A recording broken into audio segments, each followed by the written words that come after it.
उद्यापासून दिवाळीची सुरुवात आहे।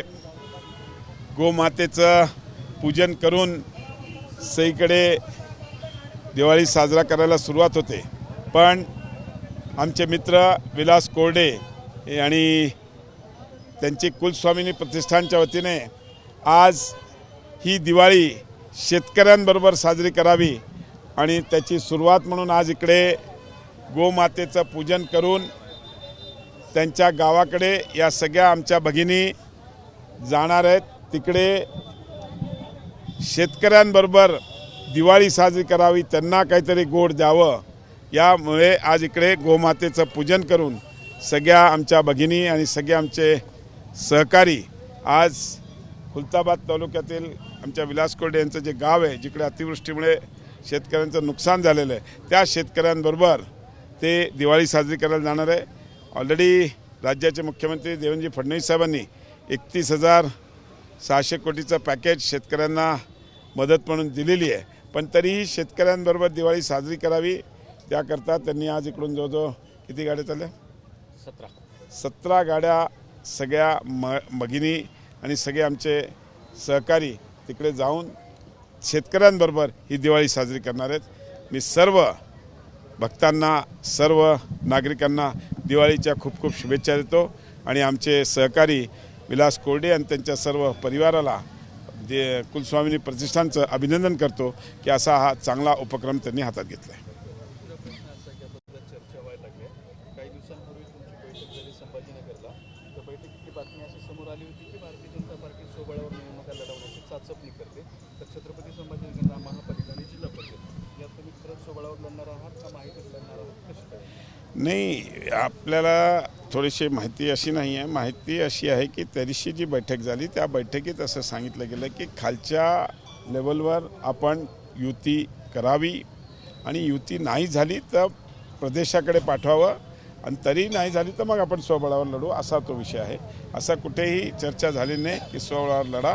त्याच्यामुळे आम्ही महायुतीतच लढू, आम्ही महायुतीत सत्तेत आहोत आणि नक्कीच येणाऱ्या काळामध्ये मला नक्की खात्री आहे की महाराष्ट्रामध्ये नगरपालिका असो, जिल्हा परिषद असो किंवा महापालिका असो, महायुतीचेच सगळीकडे सरकार येईल। छत्रपती संभाजीनगर जिल्ह्यात स्थानिक स्वराज्य संस्थेत महायुती आणि भाजप कुठे दिसते, कुठे बघता तुम्ही? नाही, भाजप हा मोठा पक्ष आहे, महाराष्ट्रामध्ये आज एक नंबरला आहोत। आम्ही इकडे पण सगळीकडे एक नंबरला 100% आमच्या सीट जास्त निवडून येतील आणि आम्ही सगळीकडे सत्तेत राहू। यश 100% करायचा प्रयत्न करू आम्ही। शिंदेगड आमच्या बरोबर आहे ना, असं काही नाही, वाटून घेऊ। 5 वर्ष असते सत्ता, काही ना काही असे हे करू आम्ही। ह्या अगोदर पण आम्ही शिवसेनेबरोबर होतो, त्यावेळेस आमच्या जसं आमचे बापू गडामध्ये झाले होते महापौर, आमच्या विजयाताई झाल्या होत्या महापौर, अशा अनेक वेळेस महापौरपद आम्हाला मिळालं, उपमहापौरपद मिळालं, स्टँडिंग कमिटी मिळाली। तसंच जिल्हा परिषदमध्ये पण अध्यक्ष पण आमचे तळेकर साहेब होते, एकेकाळी महायुतीमध्येच होते ते।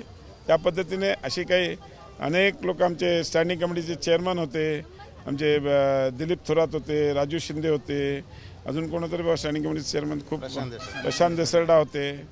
दरवेळेस संधी मिळत असते, त्याच्यामुळे स्थानिक स्वराज्य संस्थांच्या निवडणुकीमध्ये प्रमुख विरोधक कुणाला मानतात तुम्ही सध्या घडीला? आमचा उबाटा काय, हां दुसरं काय इकडे तसं बाकी काँग्रेससाठी यांचं काय असतं आणि MIM आमचं तसं तर जी काय फाईट होणार ती आमची MIM बरोबरच होणार, कारण की मी तर दरवेळेस निवडणूक MIMच्या विरोधात लढलो आहे।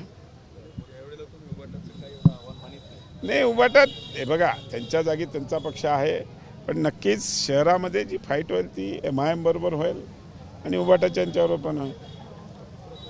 काय झालं की उबाटाचे अनेक लोक हे ऑलरेडी शिंदे सेनेमध्ये गेलेले, त्याच्यामुळे आता नवा विटी नवा दांडू।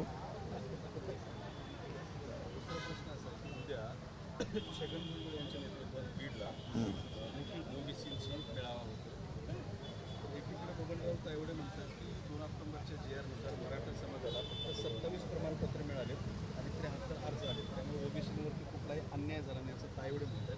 दुसऱ्या बाजूला छगन भुजबळ आपलं आरक्षण दिलं म्हणून मोर्चे मिळावे। कसं आहे, GRचा प्रत्येकाचं त्याचं वाचन आणि त्याचं अंडरस्टँडिंग ही वेगळी वेगळी आहे।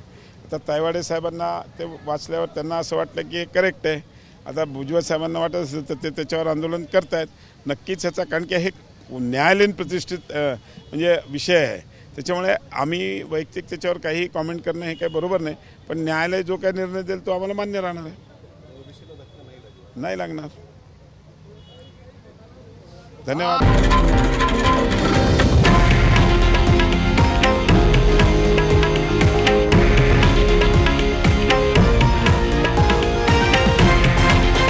हे आहे देशातील नंबर 1 न्यूज नेटवर्क आणि आपण पाहत आहात TV9 मराठी, एकमेव.